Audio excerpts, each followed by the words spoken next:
Ora, desde já, muito boa tarde a todos os participantes. Já temos aqui alguns participantes connosco para iniciar este webinar do Informador Fiscal em parceria com RPVG Advogados. Eu, como habitualmente, vou fazer a partilha deste webinário no Facebook. Vamos também estar em direto com o Facebook para quem nos quiser acompanhar através desta rede social e também colocar alguma questão. Por isso, como habitualmente, quem nos acompanha sabe que este processo é um bocadinho demorado, eu peço desculpa estes primeiros minutinhos, enquanto vou então tentar colocar no Facebook do Informador Fiscal para os nossos seguidores também poderem acompanhar-nos através desta rede social.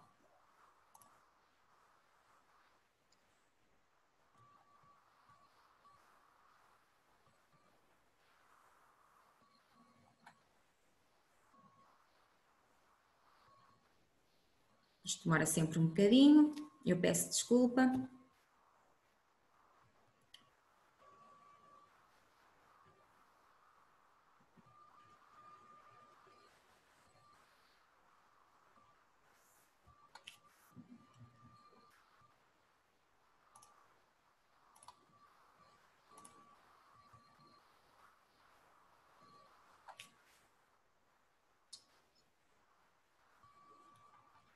Agora sim, portanto, já estamos em condições de poder avançar com o webinar de hoje. Uma vez mais, então, boa tarde a todos os participantes. O meu nome é Mariana Ferreira, para quem não me conhece, eu sou do grupo do Informador Fiscal e ao longo deste mês de outubro estamos a fazer um mês gratuito dedicado ao tema do trabalho. Resolvemos, portanto, dedicar este mês ao trabalho porque foi um tema muito sugerido em webinars anteriores pelos nossos participantes no questionário que temos no final para responder e por isso achamos interessante, devido também às constantes alterações a nível legislativo, ser importante então, ser um tema importante a debater e também para tirar aqui algumas dúvidas também devido à situação que vivemos atualmente. Este primeiro webinar, portanto, vai ser realizado em parceria com PRVG Advogados, com o orador Dr. Manuel Almeida Gonçalves, a quem eu agradeço desde já a disponibilidade e também a parceria com o Informador Fiscal. Portanto, o Dr. Manuel irá inicialmente, como habitualmente em todos os nossos webinars, fazer uma apresentação sobre o tema de hoje, em que o tema é Tempo de Trabalho, capítulo 2, secção 1 e secção 7ª do Código de Trabalho, e o Dr. Manuel irá então fazer a apresentação sobre este tema. No final da apresentação haverá espaço para esclarecimentos. Ainda quero fazer uma chamada de atenção que quem não conhece o conteúdo do Informador Fiscal pode fazer um registro no site do Informador Fiscal em www.informador.pt e durante 7 dias poderá aceder ao conteúdo e conhecer um bocadinho melhor o conteúdo que disponibilizamos para os nossos assinantes. Durante este mês de outubro terá acesso então a todo o conteúdo relativo à temática do trabalho. Vamos então dar início ao webinar de hoje. Boa tarde, Dr. Manuel. Obrigada então pela parceria, pela colaboração. O Dr. Manuel vai fazer então a sua apresentação sobre este tema. Muito boa tarde a todos. Agradeço a vossa atenção, bem como agradeço ao Informador Fiscal este convite que muito me honra para uma determinada área de trabalho, neste caso em concreto o tempo de trabalho. Eu escolhi também este tema porque eu sei que foram colocadas algumas questões e entre elas uma que é agora premente, que é de facto a do banco de horas, não é? Das alterações que agora produzem efeito com o final do banco de horas individual em setembro de 2020 e com uma nova possibilidade do banco de horas por referendo, que também irei referir. De todo modo, eu farei um conceito mais abrangente e portanto, falarei sobre os temas de tempo de trabalho. Portanto, o Código define o tempo de trabalho como aquele período durante o qual o trabalhador exerce uma atividade ou permanece adstrito à realização da prestação, bem como determinadas interrupções. Portanto, nós temos aqui que, por um lado, tem de se considerar que há uma realização efetiva de uma prestação de atividade, mas, por outro lado, também há uma disponibilidade do trabalhador para entrar em atividade. As interrupções que são consideradas como tempo de trabalho são aquelas que tiverem no instrumento de regulamentação coletiva, que dependerá, portanto, de contrato coletivo para contrato coletivo, para satisfação de necessidades pessoais inadiáveis, portanto, estamos a falar de pequenas pausas que as pessoas têm necessidade, por motivos técnicos, muitas vezes para manuseamento de máquinas, para alterações que sejam necessárias na própria produção, para uma toma de refeição rápida e simples por parte do trabalhador, portanto, no espaço habitual de trabalho ou próximo do mesmo, e ainda para normas de segurança. O período normal de trabalho é aquele número de horas semanais que o trabalhador está contratualmente obrigado a prestar. Esse período normal de trabalho pode ser fixo, isto é igual todos os dias e é igual todas as semanas, ou pode ser variável, portanto, mais longo numas semanas e mais curto noutras. O horário de trabalho, em concreto, é o esquema que respeita a cada trabalhador e no qual se fixa a distribuição das suas horas dentro do período normal de trabalho, também chamado PND, portanto, ao longo do dia e da semana, em que se determinam, portanto, as horas de entrada e de saída, os intervalos para descanso, os dias de descanso semanal. Portanto, é o empregador que determina o horário de trabalho, isto com os condicionamentos legais e com a consulta prévia dos representantes dos trabalhadores, quando estes existem. Relativamente aos tipos de horários, portanto, nós podemos ter horários flexíveis, podemos ter horários adaptáveis e podemos ter isenção de horário de trabalho. Relativamente aos horários flexíveis, é aqueles em que há um período de presença obrigatória do trabalhador, mas, respeitado esse período, poderá escolher as horas de entrada, poderá ter uma flexibilidade quanto à hora em dia. O horário adaptável é aquele em que o horário semanal vai poder ser diferido de semana para semana, de mês para mês, ou então com outra pendularidade, com outra regularidade. E, portanto, há aqui um período de referência a que esta adaptabilidade terá que reportar, normalmente um período de 4 meses ou outro. Relativamente à isenção do horário de trabalho, portanto, que já aqui abordaremos mais adiante, todos estes temas vamos analisar mais detalhadamente, é reservado apenas para certas atividades profissionais, não é para todos, para cargos de direção, para trabalhadores que trabalham fora do local de trabalho, ou então para determinadas atividades que tenham de ser exercidas fora do horário normal de trabalho. A alteração do PNT, do período normal de trabalho, não estou agora a falar do horário, mas sim do PNT, não pode ser unilateralmente aumentado sem um acordo do trabalhador. Já pode verificar-se uma redução do PNT, do período normal de trabalho, apenas por decisão do empregador. Se for redução, já é possível. Quanto à alteração do horário de trabalho, especificamente do horário de trabalho de cada trabalhador. Portanto, alterar o horário de trabalho, no fundo, traduz em fixar um novo horário de trabalho em que o trabalhador vai ter que ajustar, vai ter que reorganizar a sua vida. E para isso implica um conjunto de exigências, desde logo consulta prévia dos representantes dos trabalhadores, quando eles há, quando os existirem, e sempre com uma antecedência mínima de 7 dias, ou no caso de microempresas de 3 dias, portanto, para esta alteração. Por outro lado, tem também que se ressarcir economicamente os trabalhadores, quando, por força desta alteração, tenham que suportar um aumento de despesas.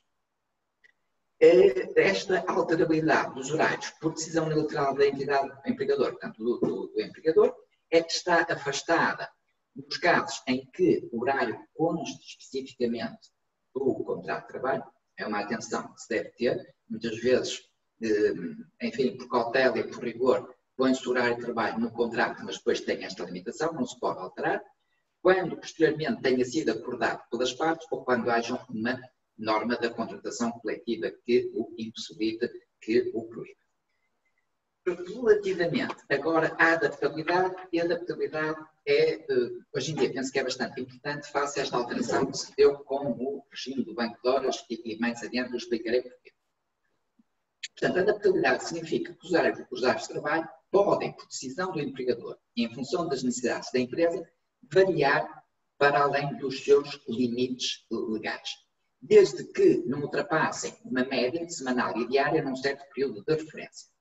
Estes limites podem ser observados não por dia, não por dia nem por semana, mas em referência a um determinado período. Ora bem, portanto, o que é que isto significa? Significa, por exemplo, que um trabalhador que tem 40 horas de trabalho poderá, numa semana, só trabalhar 35 para ter outra em que vai trabalhar 45. Portanto, vai haver uma compensação, isto dá um exemplo muito simples e muito básico, mas vai haver uma compensação entre uma semana em que há menos necessidade do trabalho do trabalhador para outra semana em que possa haver mais. A adaptabilidade, que chama a atenção para um aspecto muito importante, é a partir dela que se define muito do regime do banco de horas, até pela sua proximidade e a sua similitude, já vamos ver as diferenças. Nós temos que o Código de Trabalho prevê três possibilidades. Prevê a adaptabilidade fundada ou prevista em instrumento de formalização coletiva, portanto em contrato coletivo. Temos a adaptabilidade legitimada por acordo entre o empregador e cada trabalhador individualmente. Portanto, na adaptabilidade, este regime ainda se mantém. E depois temos a adaptabilidade grupal, que é, portanto, uma extensão ou de uma das adaptabilidades anteriores, mas, neste caso, desde que haja uma maioria qualificada de trabalhadores. Nós, na adaptabilidade, que é fundada em instrumento de contratação coletiva, nós temos que, num dia de trabalho, pode ir além de 12 horas, ou seja, mais 4 horas do que o período normal. Numa semana pode exceder as 70 horas, ou seja, portanto, mais 20 horas também do que é normal. E a média semanal, em 2 meses, não pode ultrapassar as 50 horas. Aqui inclui-se também o trabalho suplementar, com exceção do de força maior. Eu queria chamar a atenção que, portanto, aqui esta adaptabilidade terá que cada empresa ver o seu contrato coletivo e, portanto, ver se tem ou não previsão de adaptabilidade, em que termos é que tem e, portanto, as faculdades que lhe são, nesse caso, concedidas e para quem, já vamos ver. Agora, quanto à adaptabilidade assente em acordos individuais, esta tem uma variabilidade mais estrita, o que é idêntico para o banco de horas. Portanto, tem um dia de trabalho que não pode exceder as 10 horas, portanto, mais 2 horas por dia. Tem um dia na semana que não pode exceder as 50 horas, ou seja, mais 10 semanas por dia. Incluindo também aqui o trabalho suplementar, exceto o que se fundamenta em motivo de força maior.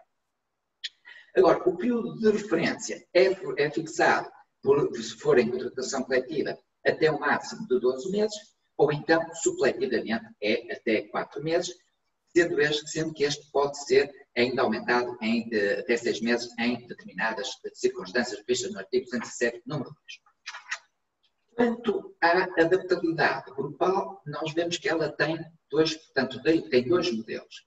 Temos a que se funda em instrumento de regulamentação coletiva e pode ser estipulado coletivamente que, sendo o regime de adaptabilidade aplicável a pelo menos 60% dos trabalhadores, possa ser estendido à totalidade do pessoal.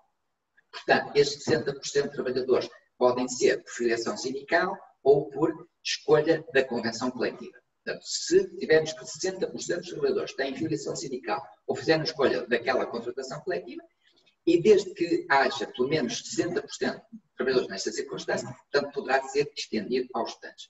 A adaptabilidade fundada em acordo individual. Se este regime for aceito, pelo menos por 75% dos trabalhadores, também poderá ser aplicável ao conjunto de trabalhadores.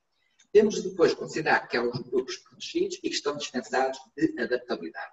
Os menores, as pessoas com deficiência ou doença crónica, em que neste caso a dispensa não é automática, tem de ser pedida ao empregador com certificação médica de que pode prejudicar a saúde e segurança no trabalho.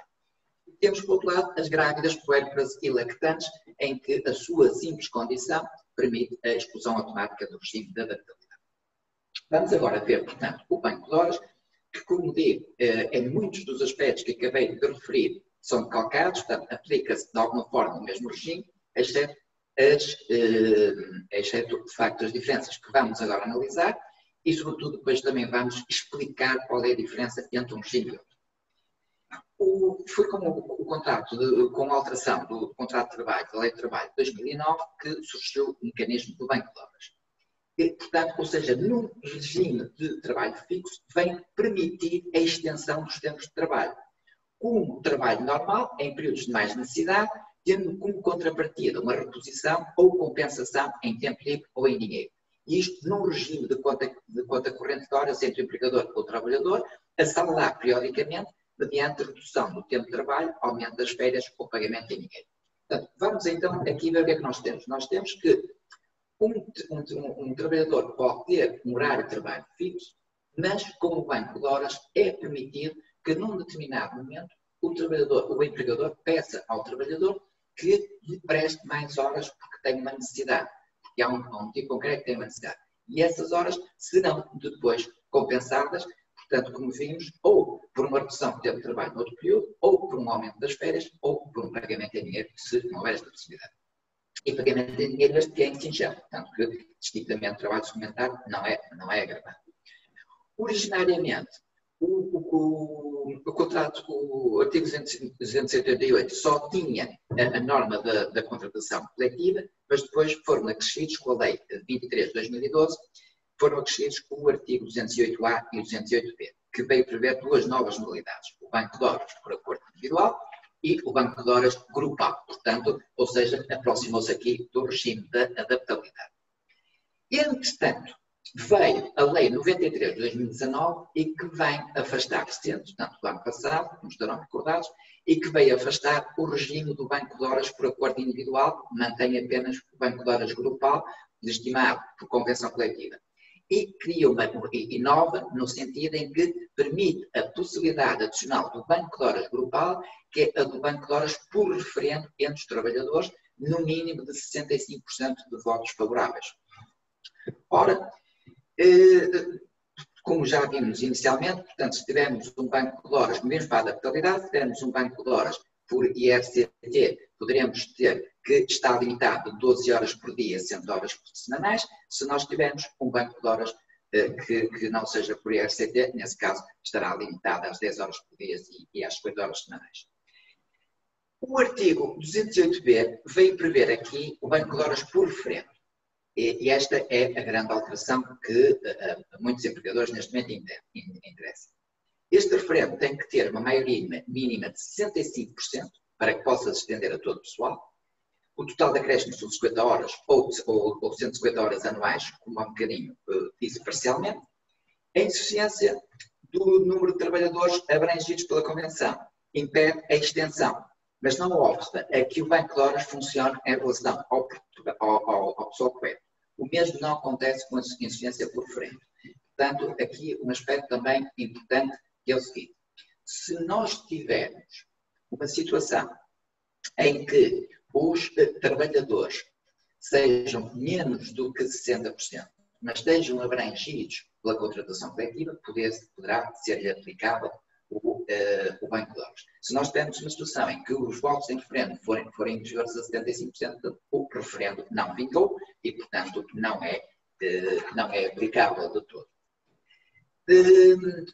O banco, relativamente, portanto, ao banco de horas e às suas alternativas, o que ficou de facto estabelecido é que o banco de horas individual continuava a funcionar, para quem não tivesse anteriormente, no mesmo regime até 30 de setembro de 2020. Portanto, o que até ao mês passado, muitas empresas mantiveram a mesma situação do banco de horas. Agora, o empregador veio prever, de facto, o regime do banco de horas para regular, para agora, o empregador, neste momento, se pretender aplicar o regime de banco de horas, terá que elaborar um projeto que deve regular o âmbito de aplicação, o período, que não poderá ultrapassar 4 anos, tem validade de 4 anos, a compensação pelo trabalho prestado em acréscimo, se é uma redução equivalente em dinheiro, se é mais férias, se é uma redução equivalente em tempo de trabalho, perdão, se é mais férias ou se é dinheiro, e antecedência com que o empregador deve comunicar ao trabalhador a necessidade de prestação de trabalho. O projeto deve ser afixado e apresentado aos trabalhadores, com antecedência mínima de 20 dias em relação à data do referendo, deve ser remetida uma cópia convocatória à autoridade, ao acto da autoridade das condições de trabalho. Se 65% dos trabalhadores disserem sim, o projeto de banco de horas, o regime passa então a ser aplicado ao grupo inteiro. Se o projeto chumbar, o empregador só priorizar o novo referendo um ano depois. Portanto, nós temos aqui a questão, como vimos, de o referendo poder ou não ser chumbado. Embora eu me dou conta que me enganei um bocadinho, porque, de facto, a percentagem que estamos a falar é uma percentagem de 65%. Peço desculpa se é um bocadinho referido a percentagem. Os artigos 32A e 32B da Lei 105 de 2009 vieram regulamentar o regime do referendo e que vem, de facto, estipular que quando o número de trabalhadores a abranger for inferior a 10, o acto deve supervisionar a realização da consulta. O projeto de regime de banco de horas deve também indicar o conjunto a que se destina, que não é necessário que seja toda a empresa. Pode restringir-se a uma equipa, ou uma secção, ou uma unidade económica, desde que o grupo que represente seja homogéneo. Portanto, não tem que ser toda a empresa. E até dentro do conjunto alvo é admissível que haja a exclusão de alguns grupos profissionais. O projeto, como já referi, deve ser como é compensado o acréscimo de trabalho, a antecedência com que o trabalhador deve comunicar ao trabalhador a necessidade de prestar trabalho, o período de redução do tempo de trabalho para compensar o trabalho prestado, bem como a antecedência com que o empregador ou o trabalhador deve informar o outro da utilização dessa produção. A sua manutenção em vigor está dependente de se manterem na equipa, na secção ou unidade económica, pelo menos 75% do total de trabalhadores abrangidos pela proposta aprovada. Portanto, se houver uma grande renovação da equipa, poderia só por si pôr em causa o banco de horas neste regime grupal, tanto por referendo. O banco de horas grupal deixa de ser aplicável do curso do prazo pelo qual foi instituído, como vimos tem um limite de 4 anos, fim do qual o regime deixa de vigorar, a menos que seja realizado com sucesso novo referendo. Por outro lado, e decorrido que seja 1/3 do prazo previsto para a aplicação do banco de horas, os trabalhadores abrangidos podem solicitar novo referendo. Caso este não seja realizado, no prazo de 60 dias, ou sendo realizado o resultado for negativo, cessa a aplicação do banco de horas e a compensação pendente deve ser regularizada no prazo de 60 dias. Portanto, está aqui, digamos que, uma síntese do novo regime mesmo, que, enfim, todos ainda temos que analisar e que o praticar. Eu confesso que ainda não o apliquei a nenhuma empresa, por um motivo que daqui a um bocadinho já explico. E que é o seguinte, a divergência entre o banco de horas e a adaptabilidade. Portanto, nós temos que são, de facto, dois regimes muito parecidos, só que eles têm uma diferença de fundo, que é o facto de, no regime da adaptabilidade, ter que haver uma fixação dos horários com mais antecedência. Portanto, tem que haver uma maior previsão. O banco de horas permite uma maior imprevisibilidade. É essa, sobretudo, a diferença. Eu, pela minha parte, relativamente aos meus clientes, passei, desde que foi publicada o ano passado a lei em 2009, eu imediatamente passei a prever nos contratos não o banco de horas, mas sim o regime de adaptabilidade. Embora por vezes até previa os dois e retirei o banco de horas individual, passei a ter o regime de adaptabilidade. Isto porquê? Porque permite um regime que, de alguma forma, já consente alguma previsão e que não está sujeito a tantas questões formais, mas sem prejuízo de, obviamente, agora quem o decidir de sujeitar ao referendo e ter a aplicação do banco de horas individual. Continuando neste tema, passamos agora, portanto, ao horário concentrado. O horário concentrado responde a uma elaboração de horários de trabalho em que o período normal de trabalho é fixado em menos do que os habituais 5 dias úteis e tem mais do que 2 dias de descanso, ou pode ter. E, portanto, nós temos aqui dois tipos de concentração. Nós temos um máximo de 4 dias de trabalho por semana, por acordo individual ou convenção coletiva, ou temos um máximo de 3 dias de trabalho por semana e com mínimo de 2 dias de descanso. Aqui já tem de se fundamentar em contratação coletiva.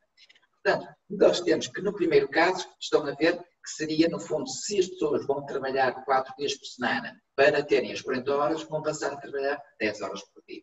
Claro que isto depois tem uma compensação, que também é muito elevada, pode ter uma jornada de trabalho mais cansativa, de 10 horas, com dificuldades no repouso de uns dias para os outros, porque bater as 11 horas de descanso entre um dia e outro muitas vezes, sobretudo para trabalhadores que possam viver longe do local de trabalho, é relativamente apertado, digamos assim, mas tem uma vantagem muito grande, que é as pessoas passarem a ter um fim de semana de 3 dias e, portanto, passarem a ter dias de descanso de 3 dias, pelo menos. Se não forem fim de semana, pelo menos dias de descanso, 3 dias de descanso.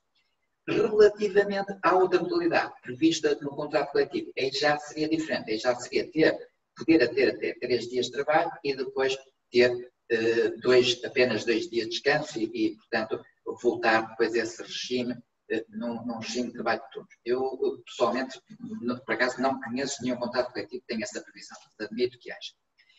Em relação à isenção do horário de trabalho, portanto, nós na isenção do horário de trabalho, nós temos que o trabalhador vai renunciar ao seu período normal de trabalho de 40 horas e vai passar a ter, portanto, um período que poderá ser superior, porque nos casos é superior, noutros não, mas tem direito a uma retribuição especial, portanto, tem direito a um subsídio por isenção do horário de trabalho. Relativamente à isenção, portanto, o código faz depender de mero acordo das partes, tem de ser escrito e não é sujeito a controle administrativo. Nós temos que, relativamente, como um bocadinho tinha dito, portanto, já referi que a isenção será só para certos grupos de trabalhadores, como cargos de direção, cargos que acompanham, cargos, portanto, de responsabilidade. Por outro lado, quem trabalha fora do local de trabalho e ainda quem decide trabalhar fora dos períodos normais de trabalho, por exemplo, os serviços de limpeza e outros serviços do género. Relativamente às modalidades de isenção, nós temos que há uma diferença relativamente aos períodos normais de trabalho. Há ou desconsideração desses períodos, portanto, pode ser superior a 40 horas. Há um alargamento do período diário ou semanal, ou pode haver uma modalidade que é uma observância do período. Portanto, observa-se os 42, 40 horas, mas o que tem é o que não há aqui um horário de trabalho. Portanto, há uma flexibilidade nesse aspecto relativamente à fixação do horário de trabalho. A isenção tem de deixar intactos o direito ao descanso obrigatório complementar, assim como o direito de paragem nos feriados e, obviamente, sempre os mínimos de 11 horas seguidas entre 2 períodos diários. Nós temos que, na falta de outra regulamentação coletiva, temos 2 limites mínimos. Em geral, o valor de uma hora de trabalho suplementar por dia, relativamente à contribuição, ou então, na isenção que implica a observância do período normal de trabalho, o valor de 2 horas de trabalho suplementar por semana. Passamos então para o trabalho suplementar. Portanto, o trabalho suplementar é aquele que é prestado fora das horas de trabalho. Nós, em relação a isto, temos que esse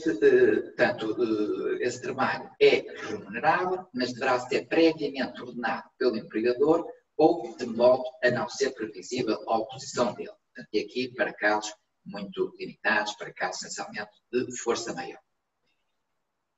O artigo 226, número 13, exclui da noção de trabalho suplementar o trabalho prestado em regime de isenção de horário, trabalho que acabamos de ver, em que não haja limitação quanto ao período normal ou semanal, diário ou semanal, aquele que se destina a compensar suspensões de trabalho contíguas a dias de descanso ou feriados por acordo entre empregador e trabalhadores, a tolerância de 15 minutos para além do termo do período normal de trabalho para a conclusão de operações iniciadas, o tempo de formação profissional fora do horário de trabalho, até 2 horas por dia, o trabalho prestado para compensação de faltas injustificadas, o trabalho para compensar períodos de ausência do trabalhador por sua iniciativa, mas com o acordo do empregador.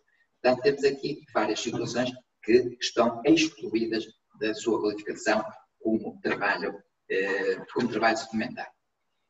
A prestação de trabalho suplementar é obrigatória quando determinada pelo empregador, com fundamento nas situações de acréscimo eventual e transitório do trabalho, força maior, prevenir ou reparar prejuízo grave e dentro dos limites temporais que são fixados no artigo número 228. A obrigatoriedade não existe para a trabalhadora grávida ou trabalhador ou trabalhadora com filho menor de 1 ano, trabalhadora que amamenta, trabalhador com deficiência ou doença crónica e está até vedado a menores. O trabalho suplementar deve ser anotado em registro próprio, com menção das horas de início, termo e de fundamento de tal recurso, confirmado, portanto, por exemplo, rubricado, assinado pelo trabalhador. O artigo 268 fixa acréscimos remuneratórios de 25% para a primeira hora, 37,5% para as horas ou frações subsequentes e 50% para o trabalho prestado em dia de descanso ou feriado. Que estas têm sido sobre o valor do salário hora calculado pela forma do artigo 271. Os acréscimos retributivos podem ser aumentados, ou mesmo eliminados por convenção coletiva. E aqui isto é bastante importante recordar que, de facto, houve uma diminuição da retribuição do trabalho suplementar quando a legislação não sei se estou a dizer bem, a 13ª alteração do Código de Trabalho, não tenho agora a certeza, mas na altura da Troika houve uma diminuição e depois o Tribunal Constitucional veio levantar a questão de que não poderia aplicar-se quando as convenções coletivas previssem uma remuneração que fosse superior. Portanto, aqui tem que se respeitar essa remuneração se for superior. Temos, seguidamente, o trabalho noturno. Portanto, o trabalho noturno é aquele, ou será aquele que é estabelecido por instrumento de regulamentação coletiva, contrato coletivo, pode oscilar entre as 7 e 11 horas de duração e tendo obrigatoriamente o intervalo entre as 0 e as 5 horas da manhã. A definição coletiva é fixada entre as 20 horas de um dia e as 7 horas do dia seguinte. Isto foi uma alteração, já foi 20 horas, mas agora é 22 e 7 horas. Será pago um acréscimo de 25% relativamente ao pagamento de trabalho equivalente prestado durante o dia, incide sobre o salário normal ou sobre a retribuição do trabalho suplementar. Quando a atividade é exercida exclusiva ou predominantemente durante períodos noturnos, no caso de espetáculo, diversão pública, empreendimento turístico, estabelecimento de restauração, bebidas, farmácias e farmácia tem períodos de abertura, o artigo 166/3, neste caso, afasta o acréscimo retributivo. E está sumariamente passado o tema do tempo de trabalho e ficarei agora à vossa disposição para os esclarecimentos que possam entender e que eu também consiga prestar. Obrigada, Dr. Manuel Gonçalves. Foi bastante sucinto na sua explicação. Vamos então aguardar aqui um bocadinho para que haja alguma questão. Podem colocar a questão no bate-papo ou então também na área reservada para perguntas e respostas, que eu colocarei ao Dr. Manuel. Enquanto isso, vou relembrar, portanto, que para receber as nossas newsletters ou ter mesmo acesso gratuito ao nosso conteúdo, portanto, pelo menos 7 dias, a todo o conteúdo, poderá fazê-lo no nosso site do Informador Fiscal em www.informador.pt. Durante este mês de outubro, é um mês dedicado à temática do trabalho, onde disponibilizamos conteúdo de forma gratuita para todos os que queiram subscrever as nossas newsletters e portanto, verificar e consultar este conteúdo desta temática. E ao longo deste mês iremos realizar também webinários sobre a temática então do trabalho. Hoje é o primeiro webinar deste mês de outubro. Na próxima terça-feira teremos outro e depois vamos tendo assim em cada semana um webinar para quem quiser participar e poder colocar as questões aos nossos oradores convidados, aos nossos especialistas. Não havendo questões, iremos encerrar este webinar e assim que encerrarmos este webinar, vou pedir também atenção aos nossos participantes porque vai surgir no vosso browser um inquérito que eu peço que respondam, porque é de extrema importância. É com base nesse inquérito que vamos tentando levar assuntos de interesse aos nossos participantes, de acordo com aquilo que gostariam de ver esclarecido. Portanto, respondam, ajudem-nos então a levar a informação que gostariam de ver, de ouvir e de esclarecer. Vou então verificar aqui se temos aqui alguma pergunta, parece-me que sim. Temos uma primeira pergunta que nos diz o seguinte: um funcionário pode pedir um regime de horário flexível para prestar apoio a filho menor de 12 anos por um período de 5 anos ou tem de pedir anualmente? Muito bem, nós estamos aqui no domínio de umas normas que, na minha humilde opinião, estão mal redigidas, que é o 54, 55 e 56 do Código de Trabalho, E estas normas dão muitos problemas. Em minha opinião, não estão bem redigidas, precisava de uma aclaração e suscitam muitos problemas, muito frequentes.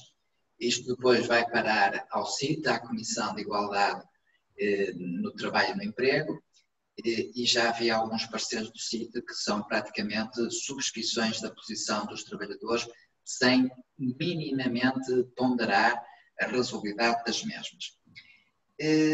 Eu, relativamente a essa questão do período, estava aqui a ver, porque também não tive agora neste momento a ver isso, já fui confrontado com esta situação mais do que uma vez.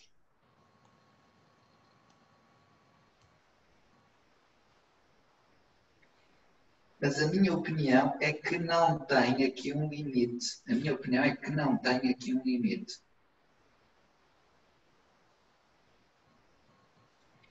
Eu como digo, eu penso que este regime está muito mal regulamentado. Este regime precisava de ser revisto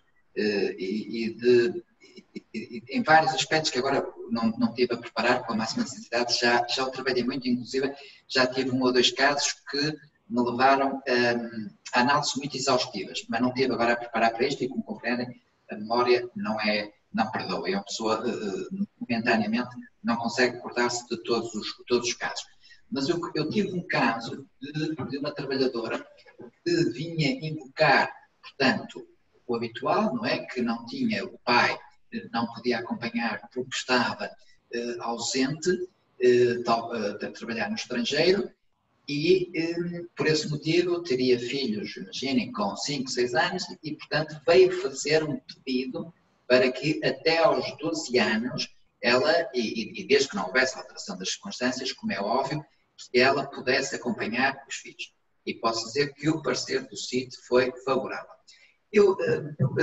As circunstâncias concretas foram tão chocantes que neste momento não recordo e não consigo reproduzir, que eu tive o cuidado de falar com o CIT e falei com um jurista do CIT. E ele compreendeu os meus argumentos e acabou a dizer algo desse género. Bom, olha, é fácil, quer dizer, tem uma solução muito simples. Se disser que tem mais trabalhadores nas mesmas circunstâncias e que por esse motivo não é possível, a empresa não tem condições para facultar este horário que a pessoa pretendia, porque era uma empresa em regime de operação contínua e portanto, em regime de turnos, e portanto, a pessoa o que queria era não trabalhar aos fins de semana e não trabalhar no centro comercial e não trabalhar à noite, portanto, trabalhar só nos horários da manhã e da tarde e não trabalhar mais, isto durante muitos anos. E de facto me disseram, bom, se tiver mais trabalhadores, aquilo pode implicar é que isto é impossível, os outros também teriam necessidades idênticas e também tinham circunstâncias idênticas. Acabou por ter outra solução, por outros motivos que agora não me levam, mas de facto o parecer do CIT foi favorável à posição do trabalhador, praticamente subscreveu. Ok, e neste caso a pessoa tem que fazer esse pedido, na questão, portanto a pessoa pergunta se o pedido pode ser feito para 5 anos ou tem que fazer esse pedido anualmente? Eu, como lhe digo, nesse caso a pessoa fez um pedido até aos 12 anos e foi-lhe diferido. Fez um pedido até aos 12 anos das crianças e foi-lhe diferido pelo CIT. Essa é a experiência que eu tenho nesse caso. Mas é claro que não tenho também dúvida que a empresa pode, pontualmente e, portanto, anualmente, não tenho dúvida sobre isso, que pode perguntar ao trabalhador se mantém as condições, designadamente o impedimento do outro progenitor. Não é? Do pai ou da mãe, conforme seja a circunstância. O impedimento do outro progenitor e, portanto, todas as circunstâncias que são invocadas naquela data e naquele momento podem ser questionadas no futuro. Sobre isso não tenho dúvida. Obrigada, Dr. Manuel. Portanto, a questão foi então respondida. Obrigada pela questão colocada. Entretanto, ainda não surgiu mais nenhuma questão, por isso creio que deve estar, todas as dúvidas devem estar esclarecidas. Não havendo questões, vamos dar então por encerrado este webinar. Vou só referir que no próximo dia 13 de outubro, portanto 2 a 8, na próxima terça-feira, teremos mais um webinar e será o tema Os efeitos laborais da quarentena e do isolamento no âmbito da pandemia do Covid-19, aspectos práticos e formalidades. A oradora será a doutora Maria Teresa de Antas de Barros e será então na próxima terça-feira a partir das 5h30. Nós vamos então, entretanto, também proceder às comunicações, depois podem aceder, como habitualmente, através do link. Peço ainda aos nossos participantes que agora no final então deste webinar que respondam ao questionário. Quando encerrarmos o webinar irá aparecer no vosso browser o questionário, eu peço que respondam, é de extrema importância e colaborem connosco. E quero então desde já agradecer ao Dr. Manuel Gonçalves pela parceria, pela colaboração e pela disponibilidade em estar aqui connosco hoje. Muito obrigada. E, portanto, ficamos então com o encontro marcado para a próxima terça-feira, no caso, com os participantes. Dr. Manuel, muitíssimo obrigada e continuação de uma boa tarde. Muito gosto, o gosto foi todo meu. Tive muito gosto em participar. Obrigada e uma boa tarde a todos.